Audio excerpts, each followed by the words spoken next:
Quand nous parlons de la puissance divine, il est essentiel de comprendre que cette force ne provient pas de nous-mêmes, mais de notre Père céleste. Jésus a révélé Dieu comme notre Père bienveillant, tandis que Moïse nous a présenté l'Éternel, le Maître de tout. Cependant, avec Christ, Dieu a pris une dimension plus intime en devenant notre Père. En hébreu, le terme pour Père est Abba, qui ne se limite pas simplement à une relation paternelle. Ce mot évoque la source et l'origine de tout ce qui existe. Imaginez un monde où chaque personne peut se tourner vers une source infinie d'amour et de force. C'est cette connexion profonde avec notre Père qui nous donne l'espoir et la force nécessaires pour surmonter les défis de la vie. En comprenant Dieu comme notre Abba, nous réalisons que nous ne sommes jamais seuls. Nous avons accès à une puissance qui transcende nos limites humaines. C'est un appel à embrasser cette relation et à puiser dans cette force divine pour illuminer notre chemin et inspirer les autres autour de nous.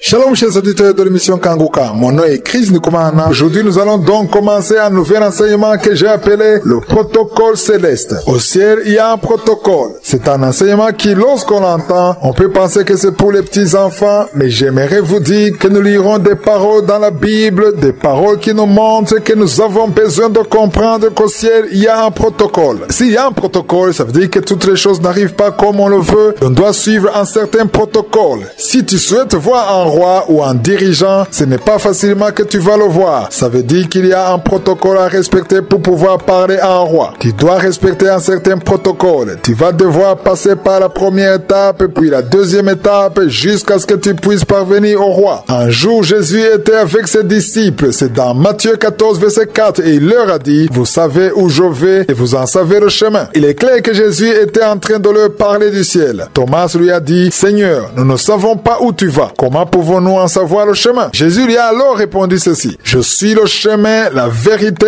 et la vie. Nul ne vient au Père que par moi. Nous tous, nous cherchons Dieu. La prière que tu fais, c'est pour demander quelque chose à Dieu. Nous tous, nous voulons aller au ciel, mais Jésus dit qu'on ne peut parvenir au Père sans passer par lui. Je ne vais pas prendre beaucoup de temps pour expliquer la Trinité. Dieu le Père, Dieu le Fils et le Saint-Esprit. Ce que je veux juste dire, c'est qu'il n'y a qu'un seul Dieu. Il n'y a pas trois dieux, mais c'est un seul Dieu qui se manifeste de trois façons différentes. Lorsque Jésus est venu dans son monde, c'est Dieu qui a porté un corps. La parole de Dieu dit dans Jean chapitre 1 verset 1 que Dieu lui-même a voulu venir. Cette parole dit qu'au commencement était la parole et la parole était avec Dieu et la parole était Dieu. Au verset 14 dans Jean chapitre 1er, il est écrit que la parole a été faite chair et elle a habité parmi nous pleine de grâce et de vérité. Ici on voit que c'est Dieu lui-même qui s'est manifesté en prenant un corps humain. Mais ce n'est pas ça qui nous intéresse aujourd'hui. Ce que je veux enseigner aujourd'hui, c'est le protocole céleste. Jésus a dit que personne ne peut parvenir au Père sans passer par lui. Nous allons donc entrer dans le vif du sujet. Lisons dans Colossiens 3, verset 17. Il est écrit, et quoi que vous fassiez en parole ou en œuvre, faites tout au nom du Seigneur Jésus. J'aimerais vous demander de relire ce verset. Vous devez comprendre qu'il y a un protocole au ciel. La parole de Dieu nous dit que dans tout ce que l'on fait, que ce soit en parole ou en œuvre, tout doit être dans le nom de Jésus. La bonne nouvelle que je prêche dans cette émission, je le fais dans le nom de Jésus. Tout ce que je fais, je le fais dans le nom de Jésus. Tout ce que je le dis dans le nom de Jésus. Cette parole continue en disant, en rendant par lui des actions de grâce à Dieu le Père. Lisez bien le verset 17. À qui est destinée cette action de grâce? Il est dit, à Dieu le Père. Donc, nos actions de grâce sont destinées à Dieu le Père. Pourquoi est-ce qu'on dit Dieu le Père? Parce qu'il y a aussi Dieu le Fils, qui est Jésus. Il y a également Dieu le Saint-Esprit. Mais c'est à Dieu le Père que nous donnons notre action de grâce. C'est important de le comprendre. Ça veut dire que toutes les actions de grâce sont censées monter vers Dieu le Père, selon le verset. Parviendront-elles à Dieu le Père comme ça? Non. Elles parviendront à Dieu le Père en passant par notre Seigneur Jésus-Christ. C'est ça le verset. C'est pourquoi il est écrit, en rendant par lui, on dit bien par lui, des actions de grâce à Dieu le Père. Par lui qui? Par Jésus. Toute action de grâce que tu rendras à Dieu sans passer par Jésus, cette action de grâce n'atteindra pas le ciel. Je vais le répéter. Toute action de grâce que tu donnes à Dieu le Père sans passer par Jésus-Christ, cette action de grâce ne parviendra pas à Dieu. Vous verrez que toutes les prières qu'on fait, si elles ne passent pas par notre Seigneur Jésus, elles ne parviennent pas à Dieu le Père. Ça ne veut pas dire que Dieu le Père Père n'entend pas ce qu'on dit. Dieu est omniscient, il est omniprésent, il est partout, il voit tout, il connaît tout, mais il a établi un certain ordre, il a établi un protocole. Si tu veux que ton action de grâce parvienne à Dieu le Père, si tu veux que ta prière parvienne à Dieu le Père, si tu veux que tes fardeaux soient connus de Dieu le Père, tu dois passer par Jésus-Christ. C'est le chemin obligé. Pourquoi dit-on Dieu le Père? C'est parce qu'il y a Dieu le Père, Dieu le Fils et Dieu le Saint-Esprit. Jésus a bien expliqué cela dans Jean 14, verset 6. Il a dit, « Je suis le chemin, la vérité et la vie. Nul ne vient au Père que par moi. Il est le chemin, la vérité et la vie. Personne ne parvient au Père sans passer par lui. En d'autres mots, personne ne peut parvenir à Dieu le Père sans passer par Jésus-Christ. Il est important que l'on apprenne cela car je me suis rendu compte qu'il existe un désordre parmi les chrétiens. Ils ne comprennent pas qu'au ciel, il y a un protocole à suivre. Il est important pour nous de le comprendre. Prions comme la parole de Dieu nous le recommande, car s'il n'y avait aucun protocole au ciel, on ne dirait pas de donner l'action de grâce à Dieu le Père en passant par notre Seigneur Jésus-Christ. C'est ce qui est écrit dans Colossiens 3, verset 17. C'est bien précis que les actions de grâce doivent passer par Jésus-Christ. Au ciel, il y a un protocole à respecter. Il est important que l'on comprenne. Nous prendrons assez de temps pour étudier cela, car je me suis rendu compte que les enfants de Dieu n'ont pas encore compris que ce protocole existe. Au ciel, il y a un protocole. Dieu veut te parler. Il veut entendre ton action de grâce et ta prière, mais il y a un chemin qu'il a établi. Ce chemin n'est autre que Jésus-Christ. Jésus est venu pour être un médiateur. Il est comme un pont qui nous permet de transporter nos prières et nos actions de grâce afin que Dieu reçoive ce que nous lui donnons. Si tu veux prier, quand tu vas t'enfermer dans ta chambre ou peu importe où tu seras, sache que tu dois faire ta prière dans le nom de Jésus. Toute prière que tu feras dans un autre nom qui n'est pas le nom de Jésus, sache que cette prière, même si elle est exaucée, elle ne sera pas une prière que Dieu le Père aura exaucée. Dieu le Père a prévu un moyen pour que nos prières lui parviennent. Tu ne peux pas parvenir à Dieu le Père si tu ne passes pas par Jésus-Christ. Il n'y a aucun autre nom que nous avons reçu dans ce monde, un nom par lequel nous pouvons atteindre Dieu le Père si ce n'est le nom de Jésus. Il est vrai qu'il y a des gens qui prient de différentes façons. Il y a des gens qui utilisent d'autres noms, mais vous devez savoir qu'il n'y a aucun autre nom que la Bible nous donne à part le nom de Jésus-Christ. Dans 1 Timothée 2, verset 5, il est écrit, il y a un seul Dieu et un seul médiateur entre Dieu et les hommes, Jésus-Christ homme. Pourquoi dit-on Jésus-Christ homme? Parce qu'il est devenu homme afin que nous puissions passer par lui. Jésus-Christ est venu afin que nous puissions passer par lui. Nous le verrons, il n'avait d'autre mission que de nous connecter à Dieu, nous donner l'opportunité d'être sauvés et de nous transformer et que nos prières parviennent au Père. Jésus est venu nous connecter à Dieu. Hier, nous avions lu un verset très important. C'est dans Colossiens chapitre 3, verset 7. Si tu es nouveau, lis dans ta Bible. Il est écrit, quoi que vous fassiez en parole ou en œuvre, faites tout au nom du Seigneur Jésus en rendant par lui des actions de grâce à Dieu le Père. Je reviens sur cela parce que l'action de grâce que tu vas donner à Dieu, si cette action ne passe pas par Jésus, ça ne servira à rien. Pourquoi Paul dit notre Seigneur Jésus-Christ? C'est parce que lorsque tu reçois Jésus comme ton Seigneur et Sauveur, ça veut dire que Jésus devient ton Seigneur. Tu ne peux donc pas prier Dieu le Père dans le nom de Jésus et que cette prière parvienne à Dieu le Père si Jésus-Christ n'est pas ton Seigneur. Pour que ta prière parvienne à Dieu le Père, il faut que tu reçoives Jésus-Christ,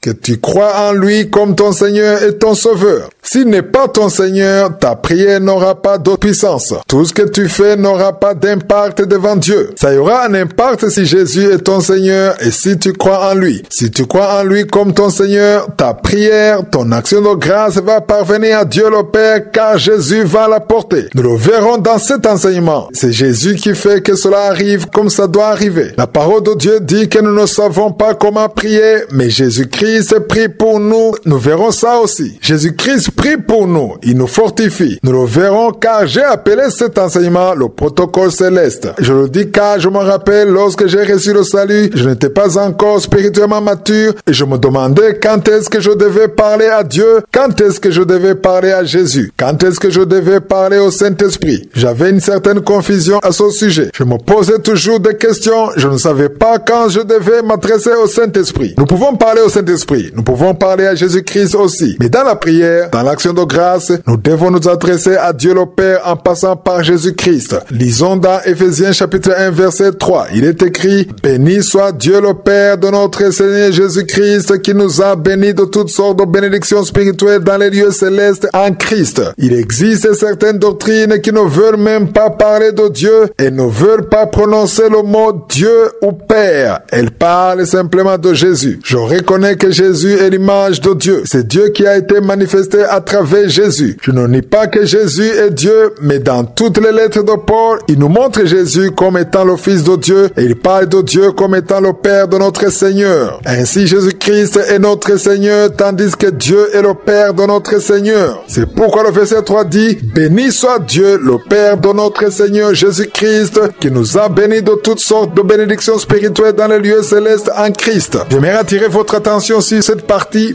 béni soit Dieu, bénir Dieu. J'aime beaucoup enseigner que nous devons bénir Dieu. Les enfants de Dieu pensent qu'il n'y a que Dieu qui peut nous bénir. Il est vrai que Dieu nous bénit, mais nous avons l'opportunité et la grâce de bénir Dieu. Ça veut dire que lorsque tu donnes ton action de grâce, lorsque tu es humble et que tu fais sa volonté en le faisant bien, sans te lamenter, tu es en train de le bénir. Lorsque tu soutiens l'œuvre de Dieu et si tu le fais pour glorifier Dieu, sache que tu es en train de le bénir. Cette parole continue en disant: le Père de notre Seigneur Jésus-Christ qui nous a bénis de toutes sortes de bénédictions spirituelles dans les lieux célestes en Christ. Dieu est le Père de notre Seigneur Jésus-Christ. C'est important de le savoir. Il nous a bénis de toutes sortes de bénédictions comme nous le lisons dans Éphésiens 1 chapitre 3. Ce que je veux que vous compreniez, c'est que dans la parole de Dieu, il est clair qu'il y a un protocole à respecter. Il y a un protocole dans la prière, dans la louange aussi. Que ceux qui ne le savaient pas le sachent. Je me suis rendu compte que beaucoup d'enfants de Dieu prient en désordre. Il n'y a aucun ordre. J'aimerais vous dire que même si tu pries en désordre, même si tu ne pries pas comme il faut, ça ne veut pas dire que Dieu ne t'entend pas. Si tu es né de nouveau, sache que Dieu t'entend, peu importe la nature de ta prière. Tu pries peut-être d'une mauvaise façon, en désordre, tu ne parles pas comme il faut, mais sache que Dieu considère ton cœur. J'aimerais donner un petit éclaircissement à ce sujet. Ça ne veut pas dire que si tu ne savais pas qu'il y a un protocole, Dieu n'a pas entendu ta prière. Dieu a entendu tes prières. Si tu as prié dans le nom de Jésus, étant un enfant de Dieu, étant né de nouveau, Dieu t'a entendu. Il t'a entendu, mais je pense qu'il est important qu'on sache cela pour que nous puissions prier comme la parole de Dieu nous le recommande. Si tu pries en sachant très bien que tu suis le protocole céleste, cette prière aura un impact plus que ne le sera la prière de celui qui prie n'importe comment sans savoir comment s'adresser à Dieu. Il est vrai que Dieu considère ton cœur, mais je me sens inspiré par le Saint-Esprit à enseigner cela afin que le peuple de Dieu sache comment prier selon la parole de Dieu. Il est important de respecter le protocole céleste. Il y a un verset que je veux qu'on lise aujourd'hui, c'est dans Éphésiens 5 verset 20. Ce verset dit: rendez continuellement grâce pour toutes choses à Dieu le Père, au nom de notre Seigneur Jésus-Christ. Pourquoi Paul dit souvent Dieu le Père? Parce qu'il y a aussi Dieu le Fils. Paul dit ici qu'il faut donner son action de grâce à Dieu le Père dans le nom de notre Seigneur Jésus-Christ. Frères et sœurs, ceci est très important. Si cela n'avait aucune importance, ça ne serait pas dans la Bible. Dans la parole de Dieu, Paul dit que nous devons donner notre action de grâce. Mais à qui? C'est ça la question que l'on devrait se poser. À qui tu donnes ton action de grâce? Nous devons savoir à qui nous adressons notre action de grâce. Notre action de grâce doit être adressée à Dieu le Père. Certains donnent leur action de grâce à d'autres personnes qui ne sont pas Dieu le Père. Ils se disent que s'ils donnent leur action de grâce à d'autres personnes, ils vont les conduire à Dieu le Père. Non, ça doit passer par Jésus-Christ. Mais quand on prie, on s'adresse à Dieu le Père dans le nom de Jésus. C'est très important. C'est Dieu le Père qui reçoit toute action de grâce.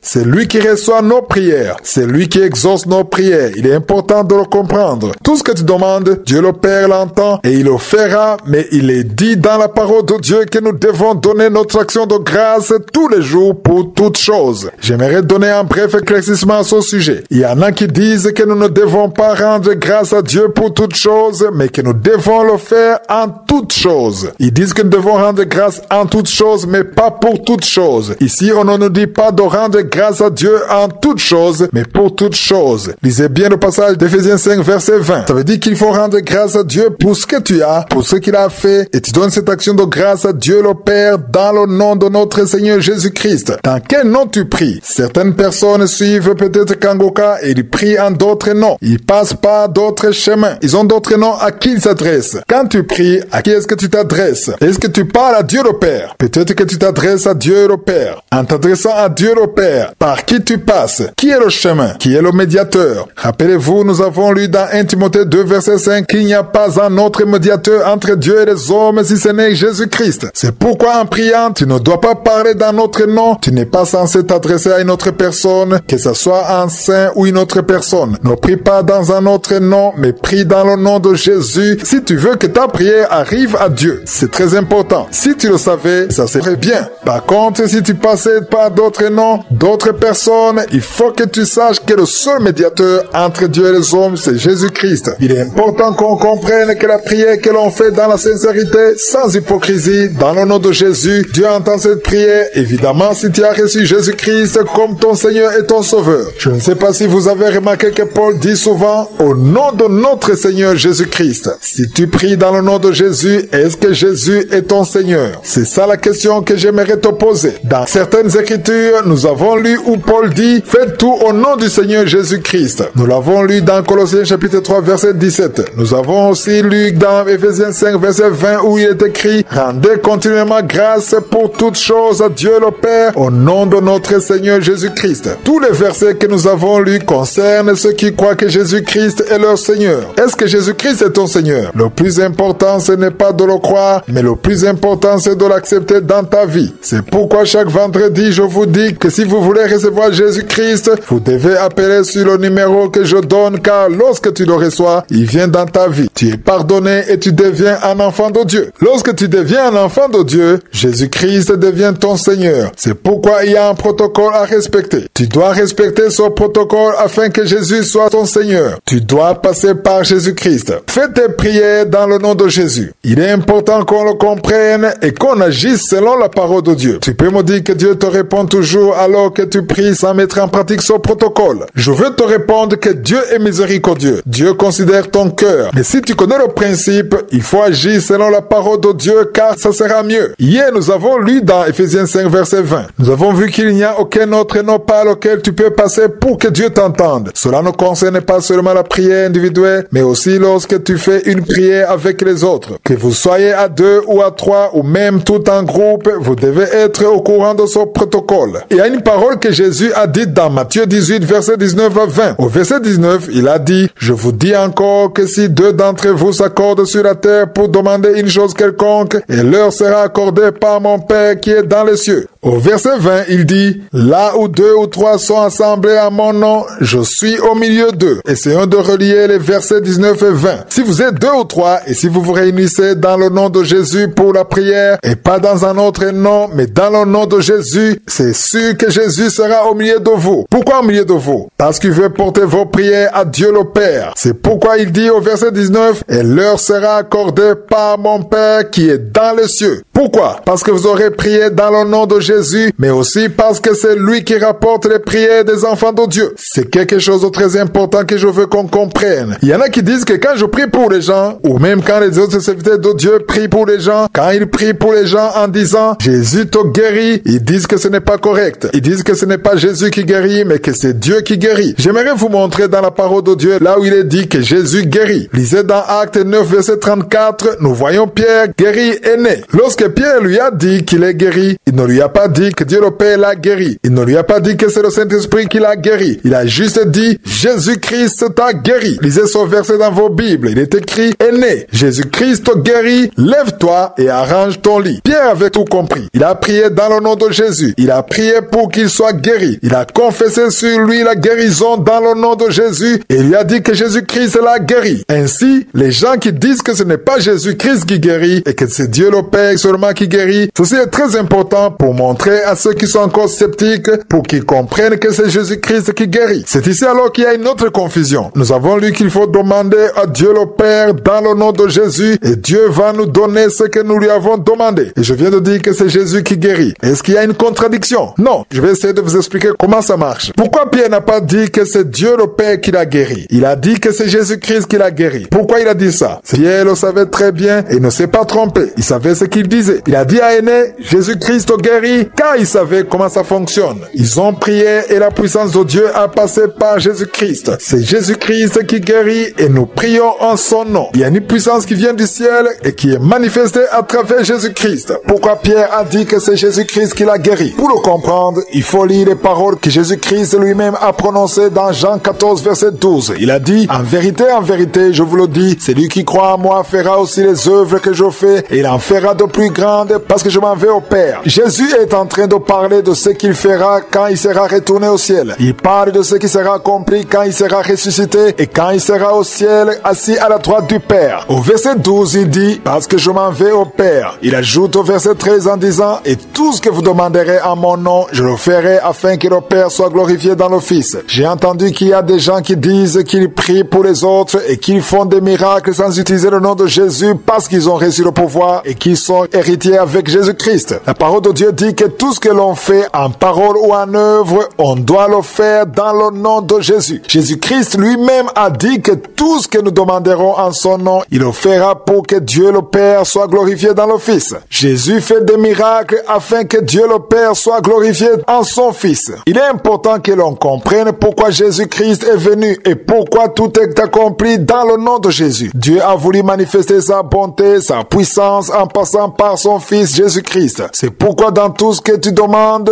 peu importe ta prière, tu dois le faire dans le nom de Jésus-Christ. Le verset 14 dit, si vous demandez quelque chose à mon nom, je le ferai. Qui le fera? C'est Jésus-Christ qui le fera. À qui est-ce que tu l'auras demandé? Tu l'auras demandé à Dieu le Père. Et qui le fera? C'est Jésus-Christ qui le fera. Pourquoi Jésus? Pour que Dieu le Père soit glorifié à travers son Fils Jésus-Christ. J'espère que vous le comprenez. Dieu le Père veut être glorifié dans le monde entier à travers Jésus-Christ. C'est pourquoi il ne peut y avoir de gloire de Dieu si tu n'appelles pas Jésus-Christ. L'arche de l'Alliance dans l'Ancien Testament était l'image de Jésus-Christ. C'est l'arche qui avait plus de valeur. Sans l'arche de l'Alliance, il n'y avait pas la présence de Dieu. Dans tout ce que tu fais, dans ta prière, que tout soit fait dans le nom de Jésus-Christ. Si tu pries dans le nom de Jésus, Jésus le fera. Jésus n'a pas dit que si vous demandez quelque chose, le Père le fera. C'est pas ça qu'il a dit. Il a dit, nous avons lu dans Jean 14, verset 13, où il est écrit, tout ce que vous demanderez en mon nom, je le ferai. C'est Jésus qui le fera. On demande au Père, mais Jésus le fera. Si tu as un fardeau et si tu veux la guérison, ou tu veux un enfant, un mari, ou tu veux être rempli du Saint-Esprit, peu importe ce que tu attends de Dieu, j'aimerais t'informer que conformément au verset 14, tout ce que tu demanderas à Dieu le Père, si c'est conforme à sa volonté, Jésus-Christ le fera. Pierre a dit à Aîné que Jésus-Christ l'a guéri. Toutes les personnes qui reçoivent la guérison à travers la prière, c'est Jésus-Christ qui les guérit. Tous les miracles que vous voyez, nous les demandons à Dieu le Père dans le nom de Jésus et c'est Jésus qui fait les miracles. Si tu penses que Dieu t'a donné quelque chose, sache que c'est Jésus qui l'a fait. Il a dit au verset 14 qu'il le fera. Il est important qu'on comprenne que c'est lui qui fait les miracles. Beaucoup de gens sont confus à son niveau. Au verset 16, il dit, et moi je prierai le Père et il vous donnera un autre consolateur afin qu'il demeure éternellement avec vous. Ici, il parle de choses qu'il fera dans l'avenir. Nous verrons que Jésus-Christ est en train de prier pour nous aujourd'hui. Nous le verrons dans cet enseignement. Jésus-Christ prie pour nous. Quand il a dit cela, il était encore dans son monde. Il a dit, je prierai le Père et il vous donnera un autre consolateur afin qu'il demeure éternellement avec vous. Ça veut dire que c'est Dieu le Père qui nous donnera le Saint-Esprit. Si tu as le Saint-Esprit, sache que c'est Dieu le Père qui te l'a donné. Qui a prié? C'est Jésus-Christ qui a prié pour que tu aies le Saint-Esprit. C'est lui aussi qui le fera. Jésus prie, Dieu le Père donne et Jésus le fait. Au verset 17 et 18, Jésus dit, l'Esprit de vérité que le monde ne peut recevoir parce qu'il ne le voit point et ne le connaît point, mais vous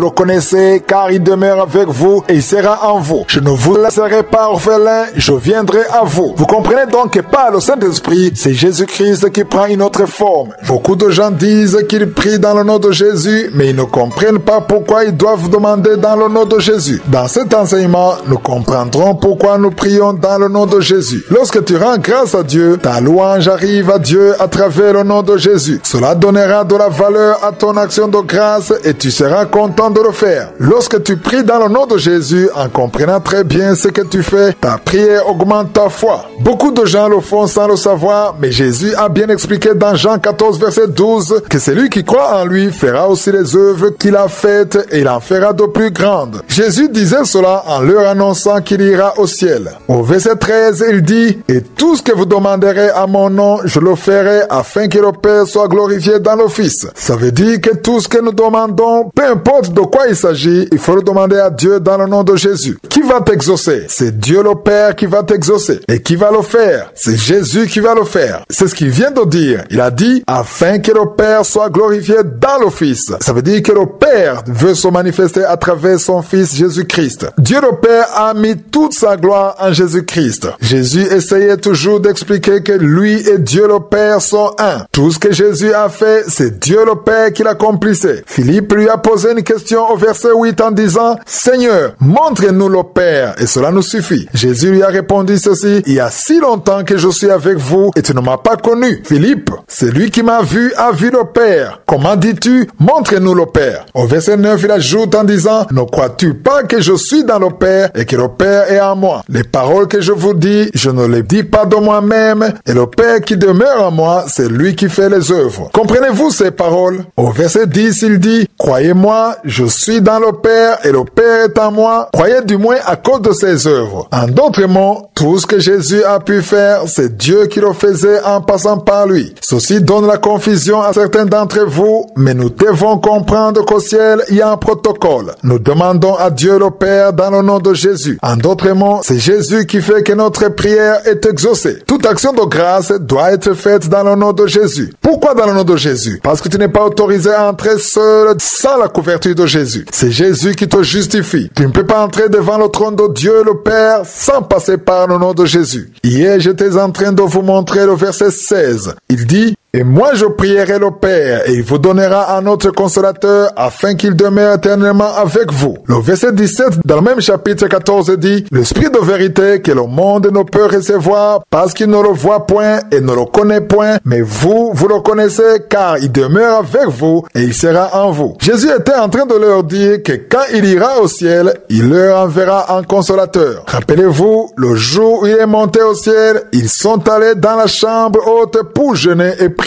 en attendant ce que Dieu leur avait promis. Ils continuaient à prier et à jeûner et le Saint-Esprit est descendu comme promis. Rappelez-vous aussi, Jésus leur avait promis qu'il allait partir, mais après un peu de temps, il allait revenir. Ça veut dire que lorsque tu reçois le Saint-Esprit en toi, tu reçois Jésus-Christ. Il vient dans une autre forme, dans la forme du Saint-Esprit. Ainsi, si tu as le Saint-Esprit en toi, sache que tu as Jésus. C'est pourquoi je dis toujours aux gens de recevoir le salut, de recevoir Jésus-Christ comme leur Seigneur et Sauveur. Jésus va désormais te parler à travers le Saint-Esprit, car les enfants de Dieu sont conduits par le Saint-Esprit. C'est ce que nous lisons dans Romains 8, verset 14. Les enfants de Dieu sont conduits par le Saint-Esprit. Lorsque tu es dirigé par le Saint-Esprit, c'est Jésus en réalité qui te conduit, mais en passant par le Saint-Esprit. Dieu le Père va t'exaucer à travers Jésus-Christ. Jésus-Christ est manifesté à travers le Saint-Esprit. Il faut comprendre cet ordre, car si tu comprends cela, il sera facile pour toi de prier et ta prière sera agréable, car tu auras su comment ça fonctionne. Beaucoup de gens le font sans le savoir. Ils ne comprennent pas quand c'est le Saint-Esprit, quand c'est Jésus-Christ, quand c'est Dieu le Père. Il y a un protocole et il est très important qu'on le comprenne. Peut-être qu'avant tu priais comme tu l'entendais, tu disais tout ce que tu voulais en désordre. Ça ne veut pas dire que Dieu n'entend pas ta prière, car Dieu considère le cœur, mais il est important que tu comprennes comment ça fonctionne. Beaucoup de gens peuvent me dire que Dieu les a exaucés alors qu'ils priaient dans leur propre façon. Il est vrai que Dieu peut t'exaucer car il considère ton cœur, mais savoir comment prier est aussi très important car ta prière deviendra très puissante. Quand tu pries selon ce que dit la parole de Dieu, ta prière devient vraiment puissante. Je reviens souvent sur le fait que tout ce que tu demandes, Jésus-Christ est celui qui t'en donne la force. C'est lui qui fait que ta prière est exaucée. J'aimerais qu'on lise dans Hébreux. L'auteur de ce livre parlait aux Hébreux qui connaissaient la loi et qui savaient comment était le temple de Dieu. J'aimerais d'abord expliquer que dans le temple de Dieu, il y avait trois différentes parties. La première, c'est l'endroit où tout le monde arrivait ou le parvis. C'était un endroit où même les étrangers pouvaient être. La deuxième, c'est le lieu saint. Seuls les sacrificateurs avaient le droit d'être dans cette partie. La troisième partie était celle réservée uniquement aux souverains sacrificateurs. C'est le lieu très saint. Les sacrificateurs n'avaient pas le droit d'y entrer. J'explique cela pour qu'on comprenne le protocole céleste. De la même façon qu'il y avait l'ordre dans la maison de Dieu, il y a aussi un ordre dans le monde spirituel. Là l'arche de l'Alliance ne pouvait pas être dans n'importe quel endroit. On ne la mettait pas n'importe où, mais on la mettait dans le lieu très saint. Pourquoi? Parce que c'est dans le lieu très saint où il y avait la présence de Dieu. C'est là où il y avait le trône de grâce. Ça veut dire que tout ce que l'on faisait dans le temple, que ce soit à l'autel qui est l'image de la croix, tout nous ramène dans le lieu très saint. La réponse aux prières provenait du lieu très saint. Ainsi, aujourd'hui, lorsque nous prions, nous dirigeons nos prières vers le lieu très saint. C'est là que notre prière doit parvenir. C'est là que notre action de grâce doit arriver. Si nous voulons faire des choses pour plaire à Dieu, nous devons les diriger vers le lieu très saint. Le problème, c'est que dans ce lieu, seul le souverain sacrificateur avait le droit d'y entrer. Même les sacrificateurs ne pouvaient pas y entrer. Quelles étaient leurs offrandes? Ils donnaient des sacrifices d'animaux, le sang des animaux, ils tuaient ces animaux sur l'autel. Le sang était alors offert à Dieu pour avoir le pardon des péchés. Celui qui pouvait porter son sang devant Dieu, c'est le souverain sacrificateur. Il devait être une personne sanctifiée et qui n'avait rien à se reprocher devant Dieu. Il devait y aller en portant une clochette et une corde était attachée à son pied au cas où il mourait. On n'avait qu'à tirer la corde car personne d'autre ne pouvait entrer dans le lieu très saint. J'aimerais qu'on lise dans Hébreux 4 verset 14. Ce verset dit: ainsi, puisque nous avons un grand souverain sacrificateur qui a traversé les cieux, Jésus le Fils de Dieu, demeurons fermes dans la foi que nous professons. De qui parle-t-on? Ici on parle de Jésus le Fils de Dieu. Vous comprenez qu'ici on dit que Jésus a traversé les cieux. Quand est-ce qu'il a traversé les cieux? C'est quand il était sur la croix. Spirituellement parlant, il y a un endroit qu'il a traversé, il est entré dans ce lieu très saint. Pourquoi? Parce qu'il était le souverain sacrificateur. Il n'y a que le souverain sacrificateur qui peut entrer dans le lieu très saint. C'est lorsqu'il était sur la croix. La parole de Dieu dit que le voile a été déchiré en deux. Du haut en bas, il a été déchiré. C'est ce voile qui séparait le lieu saint du lieu très saint. Le jour où Jésus était sur la croix, ce voile a été déchiré, ce qui veut dire que nous avons désormais le droit d'entrer par Jésus. Tu ne peux pas entrer dans le lieu très saint seul, sans passer par Jésus, car c'est lui qui nous a permis d'avoir accès au lieu très saint. Il est donc important qu'on comprenne qu'il y a un protocole à respecter. Nous devons passer par celui qui a pu ouvrir, traverser les cieux, qui a déchiré son voile. Le verset 15 nous dit: nous n'avons pas un souverain sacrificateur qui ne puisse compatir à nos faiblesses. Au contraire, il a été tenté comme nous en toutes choses sans commettre de péché. J'aime beaucoup ce verset car il m'encourage beaucoup. Il montre que Jésus a été tenté comme nous, mais qu'il n'a jamais commis de péché.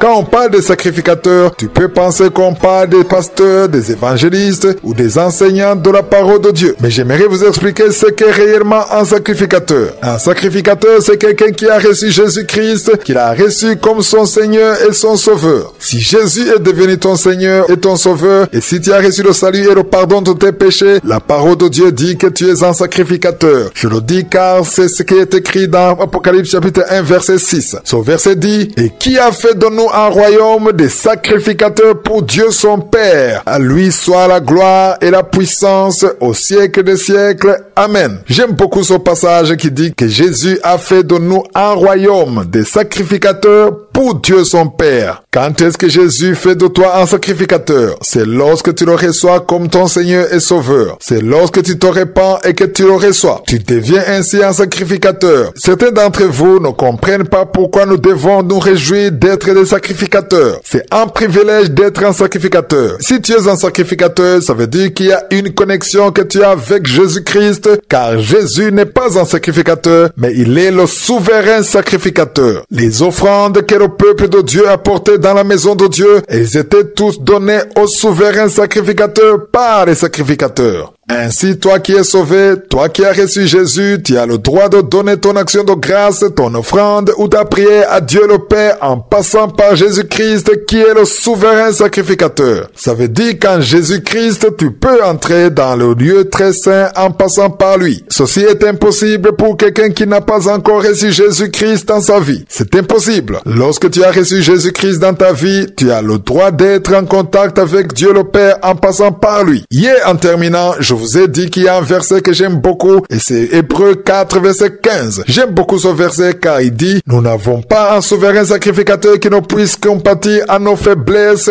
Au contraire, il a été tenté comme nous en toutes choses sans commettre de péché. J'aime ce verset car j'ai compris que Jésus a été tenté comme je l'ai été. Essaie de penser à chaque tentation que tu as connue dans ta vie. Jésus a aussi vécu cela d'une manière ou d'une autre. Il a été tenté comme tu l'as été. Il sait ce que c'est d'être tenté. J'aime ce verset car lorsque je suis tenté, lorsque je me retrouve dans des épreuves qui pourraient me pousser dans le péché à cause de mes faiblesses, je sais que Jésus-Christ comprend ce que je traverse et il combat pour moi car il me comprend. Il sait ce que c'est la tentation. C'est pourquoi il peut facilement nous aider et nous justifier. Nous sommes justifiés par quelqu'un qui connaît nos souffrances. Il comprend nos souffrances. Toi qui m'écoutes, j'aimerais que tu saches que Jésus connaît tes douleurs et il comprend car lui aussi il les a traversées. Le verset le plus important, c'est le verset 16. C'est un verset très important car il dit « Approchons-nous donc avec assurance du trône de la grâce afin d'obtenir miséricorde et de trouver grâce pour être secouru dans nos besoins. » J'aime beaucoup ce verset. Je sais très bien que tu as besoin d'être secouru dans tes problèmes et tu as besoin de la grâce de Dieu. La grâce dont on parle ici, c'est la puissance de Dieu qui te permet d'être là où tu ne peux pas être tout seul. Nous avons besoin de la grâce de Dieu. Personne ne peut se suffire à lui-même sans la grâce de Dieu. Nous comprenons aussi que la grâce de Dieu vient du trône de grâce. Où se trouve ce trône de grâce? Rappelez-vous qu'il y a un protocole au ciel. Le trône de grâce est dans le lieu très saint. Dans l'Ancien Testament, c'était un endroit visible, mais aujourd'hui, le même ordre subsiste, mais il se trouve dans le monde invisible ou spirituel. Ce que nous devons comprendre, c'est qu'en tant que sacrificateurs, nous avons l'opportunité d'être là où il y a le trône de grâce, et ce trône de grâce se trouve dans le lieu très saint. Quand on dit aux gens de s'approcher avec assurance, ça veut dire qu'il y en a qui s'approchent en doutant. Ils ne sont pas sûrs que Dieu les entend. Tu es peut-être en train de suivre cette émission et tu n'es pas sûr que ta prière peut être exaucée. Il y a des gens qui sont en train de me suivre qui ne savent pas si Dieu entend leur prière et pour cause, ils ne voient pas Dieu les exaucer ou faire quelque chose. J'aimerais te dire que si tu es sauvé, si tu as reçu Jésus comme ton Seigneur et ton Sauveur, si tu t'es repenti et que tu as abandonné ta vie pécheresse, ta prière, peu importe comment elle est, si elle a été faite dans le nom de Jésus,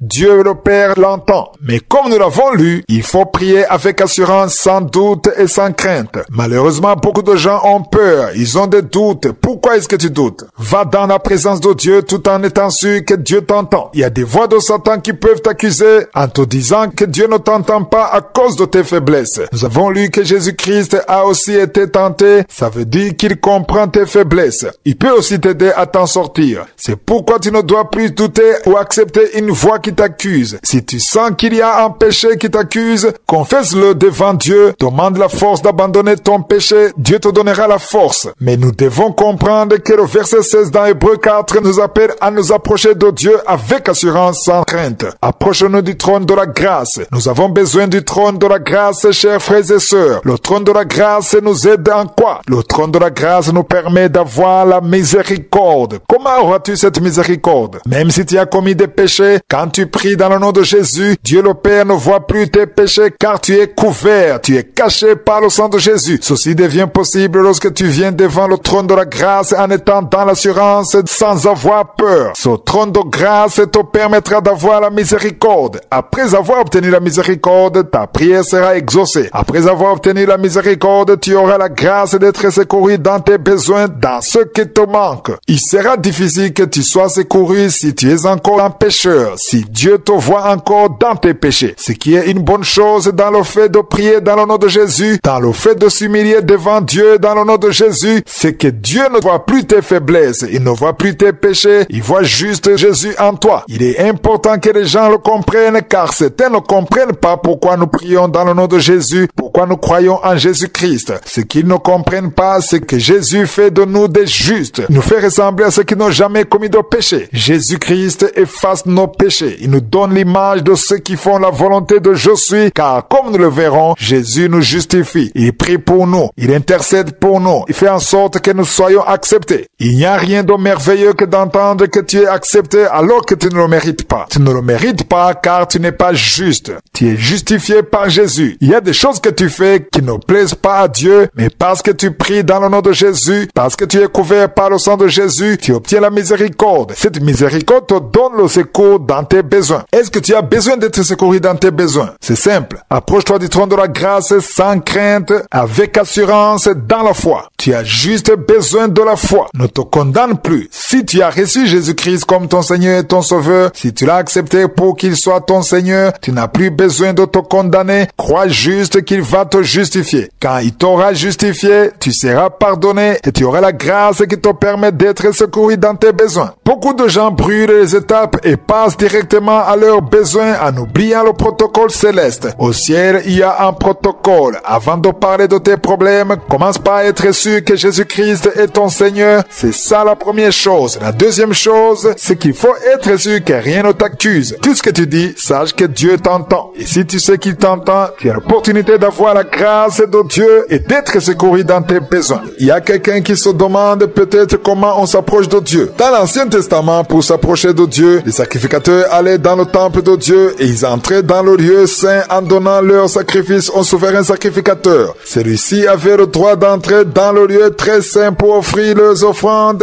devant le trône de Dieu. Aujourd'hui, dans le Nouveau Testament, nous nous approchons de Dieu en passant par le nom de Jésus. Nous prions, nous donnons notre action de grâce et tout ce que nous donnons, nous l'offrons à Dieu le Père dans le nom de Jésus. Chaque fois que nous prions dans le nom de Jésus, Jésus porte notre prière dans le lieu très saint. Il est important qu'on le comprenne. Ta prière va arriver devant le trône de Dieu en passant par Jésus. Mais c'est à toi de lui donner ça dans la foi. L'avantage, c'est que lorsque tu ne doutes pas et que tu es humble, ta prière est acceptée devant Dieu. Pourquoi est-ce qu'elle est acceptée? Parce que tu obtiens la miséricorde. Il n'y a rien de merveilleux que de savoir que tu peux être pardonné, que tes péchés ne vont plus être considérés grâce au sang de Jésus. Le sang de Jésus fait que tes péchés soient couverts. Tu deviens ainsi juste comme si tu n'avais jamais commis de péché parce que tu as obtenu la miséricorde. Si on te dit que tel t'a fait miséricorde, ça veut dire qu'il t'a pardonné. Même si tu as commis des fautes à son égard, il considère que tu n'as rien fait. J'aimerais que le Saint-Esprit nous fasse comprendre que lorsqu'on prie dans le nom de Jésus, dans l'humilité, sans hypocrisie et sans douter, on est considéré comme juste parce qu'on a obtenu le pardon. Si tu t'humilies, tu seras pardonné. Tes péchés seront pardonnés. Si tu as reçu Jésus-Christ, si tu t'es repenti, toute l'impudicité que tu as commise a été effacée. Toutes tes fautes ont été effacées. Tes mensonges ne vont plus être considérés. Tu vas devenir juste et tu seras considéré comme juste parce que c'est pas toi que Dieu verra, mais il verra le souverain sacrificateur qui est Jésus. C'est extraordinaire. C'est pourquoi nous devons comprendre ce protocole. Si tu comprends cela, tu auras désormais l'assurance. Tu seras sûr que Dieu t'entend, non pas parce que c'est toi, mais grâce à Jésus-Christ. Quand tu sais comment fonctionne le protocole céleste, tu ne doutes plus sur le fait que Dieu t'entend, mais tu sais que Dieu écoute toujours Jésus-Christ. Tu sais que Dieu le Père écoute tout ce que Jésus-Christ dit, car Jésus est juste. Il n'a jamais commis de péché. C'est ce que nous avons lu dans Hébreux 4, verset 15. Ainsi, si tu as un souverain sacrificateur qui n'a jamais commis de péché, sache que peu importe la prière que tu fais, si tu pries dans le nom de Jésus, Dieu le Père considère ta prière en la regardant à travers Jésus-Christ, ce qui veut dire que ta prière sera exaucée si elle est conforme à la volonté de Dieu, car ce n'est plus toi qu'il voit, mais c'est Jésus-Christ qui intervient pour toi, il parle pour toi et il est dans la position du souverain sacrificateur. Ainsi, tu peux entrer dans le lieu très saint à travers Jésus-Christ. Il est très important que les enfants de Dieu sachent qu'aujourd'hui Jésus-Christ intercède pour eux. Il prie pour ceux qui ont reçu le salut, qui l'ont accepté comme leur Seigneur et leur Sauveur. Jésus-Christ prie pour tous ceux qui croient, pour ceux qui sont nés de nouveau. Beaucoup de gens l'ignorent. Si tu as un problème au sujet du fait que tu n'as pas quelqu'un qui intercède pour toi, sache que Jésus intercède pour toi. Si tu es né de nouveau, sache que Jésus intercède pour toi. Jésus te justifie devant Dieu le Père. Je ne sais pas ce qui pourrait te faire plaisir plus que le fait de savoir que Jésus intervient pour toi. Il intercède pour toi. Cela devrait te réjouir parce que c'est lui qui prie pour toi est toujours exaucé. Quand Jésus intercède pour toi, tu sais qu'il sera exaucé. Dieu le Père entend toutes les prières faites par Jésus car spirituellement parlant, il a le rôle d'un souverain sacrificateur. Jésus prie pour nous. Nous le voyons dans Hébreux 7 verset 25 qui dit que c'est aussi pour cela qu'il peut sauver parfaitement ceux qui s'approchent de Dieu par lui, étant toujours vivant pour intercéder en leur faveur. Comprenez-le bien. Il est dit que Jésus intercède en notre faveur. Toi qui te sens découragé, toi qui te sens seul, toi qui as perdu espoir, il faut que tu saches qu'il y a un protocole au ciel. Si tu crois en Jésus-Christ, si tu es sauvé et si tu crois que Jésus est ton Seigneur, sache que Jésus est le souverain sacrificateur. Il prie pour toi. Ce n'est pas moi qui le dis, ici, c'est la parole que nous venons de lire dans Hébreux 7, verset 25. Jésus prie pour nous. À vous tous qui croyez en Dieu, sachez que Jésus intercède pour vous. Si tu as perdu espoir, sache que tu n'es pas seul. Jésus est devant le trône de Dieu, dans le lieu très saint, et il intercède pour toi. C'est une très bonne chose. Comme je l'ai dit souvent, même si tu pries comme tu veux, en désordre, si tu as la foi et si ton cœur veut se rapprocher de Dieu, si tu pries sans hypocrisie, Dieu t'entend. Mais il est tout aussi important que tu pries comme Dieu veut que tu pries. Je ne dis pas que Dieu n'entend pas ta prière si tu pries comme tu veux en désordre. Mais sache que la prière qui respecte le protocole céleste est plus puissante. Tu auras utilisé le chemin que Dieu lui-même veut que tu utilises. Je veux qu'on comprenne que le protocole dont nous sommes en train de parler, c'est un protocole que nous avons lu dans la parole de Dieu. Nous avons vu que Jésus dit que tout ce que nous demanderons à Dieu le Père, nous le verrons si nous demandons en son nom. C'est Jésus qui l'a dit. Jésus nous a montré que si nous demandons à Dieu le Père en son nom, il le fera pour que le Père soit glorifié à travers le Fils. Rappelez-vous aussi que Jésus a dit à ses disciples qu'il est le chemin, la vérité et la vie. Nous voyons cela dans Jean 14, verset 6. Ce verset dit, « Je suis le chemin, la vérité et la vie. Nul ne vient au Père que par moi. » Si tu veux t'adresser à Dieu le Père, tu dois passer par Jésus. Je suis en train de vous rappeler les différents versets que nous avons déjà lus. Dans Éphésiens 5, verset 20, nous avons vu que nous devons donner notre action de grâce en toutes choses et donner cette action de grâce à Dieu le Père en passant par Jésus-Christ. C'est écrit dans Éphésiens 5, verset 20. On nous dit que nous devons prier en toutes choses et que nous devons donner cette action de grâce à Dieu le Père dans le nom de notre Seigneur Jésus-Christ. C'est bien expliqué que ce verset marchera sur toi si Jésus-Christ est ton Seigneur. Si Jésus n'est pas ton Seigneur, ce verset ne sert à rien pour toi. Même si tu pries dans le nom de Jésus, sans croire en Jésus, si tu ne l'as pas encore reçu comme ton Seigneur et ton Sauveur, cela ne change rien. Ça n'a pas d'impact du tout dans ta vie. C'est pourquoi je dis toujours aux gens qu'il est important de se repentir d'abord, d'accepter Jésus-Christ comme leur Seigneur et Sauveur. S'il n'est pas ton Seigneur, cela ne voudra rien dire. Tout ce que tu vas dire ne voudra rien dire. Si tu as reçu Jésus, si tu es né de nouveau et que tu l'as reçu comme ton Seigneur et ton Sauveur, il faut savoir que ton action de grâce, ta prière, tes offrandes et tes sacrifices doivent être adressés à Dieu le Père dans le nom de Jésus-Christ. Je me suis rendu compte que beaucoup de chrétiens n'ont pas encore compris ce que veut dire dans le nom de Jésus. Ils le font automatiquement sans y réfléchir. Lorsque tu pries dans le nom de Jésus, ça veut dire que tu ne pries pas en ton propre nom, mais en celui de Jésus-Christ qui a la puissance car il a déjà vaincu. Il est important de vous rappeler les paroles que Jésus-Christ lui-même a prononcées. Il y a Jésus-Christ qui est venu dans son monde, qui s'est manifesté et qui a fait des miracles. Mais il y a aussi Jésus-Christ après sa résurrection des morts. Après la résurrection, Jésus est venu avec une autre puissance car il avait déjà vaincu la mort. Si vous lisez dans Matthieu 28, verset 18, il a dit « Tout pouvoir m'a été donné dans le ciel et sur la terre. » Il a dit ça après la résurrection. Ces paroles sont puissantes. Jésus a la puissance au ciel et sur la terre. Le jour où Jésus-Christ était sur la croix, il a accompli une œuvre spéciale. Je le dis à ceux qui l'ignorent. À la croix, il a vaincu Satan. Il lui a enlevé toute sa puissance. Si vous lisez dans Colossiens 2, versets 14 à 15, il est écrit que Jésus a effacé l'acte dont les ordonnances nous condamnaient et qui subsistait contre nous et il l'a détruit en le clouant à la croix. Il y a une ordonnance qui t'accusait parce que tu as commis des péchés. Jésus a effacé tous les péchés que tu as fait, tout ce qui fait que Satan t'accuse. Il a tout effacé. Il a cloué cela à la croix. Le verset 15 dit, il a dépouillé les dominations et les autorités et les a livrées publiquement en spectacle en triomphant d'elles par la croix. Il y a une victoire que Jésus a reçue à la croix. C'est pourquoi les démons tremblent lorsqu'ils voient Jésus car ils savent qu'ils ont déjà été vaincus. Chers frères et sœurs, sachez tous que Jésus a vaincu. Il est important que l'on s'adresse à Dieu dans le nom de Jésus car si tu agis ainsi, tu te seras présenté au nom de celui que Satan craint, au nom de celui qui a la victoire. Il a déjà vaincu Satan. Nous sommes plus que vainqueurs, c'est ce que la parole de Dieu dit. Nous sommes plus que vainqueurs car nous marchons dans le nom de Jésus. L'importance de cet enseignement, c'est de comprendre que Dieu le Père a établi un protocole pour qu'il puisse recevoir nos prières,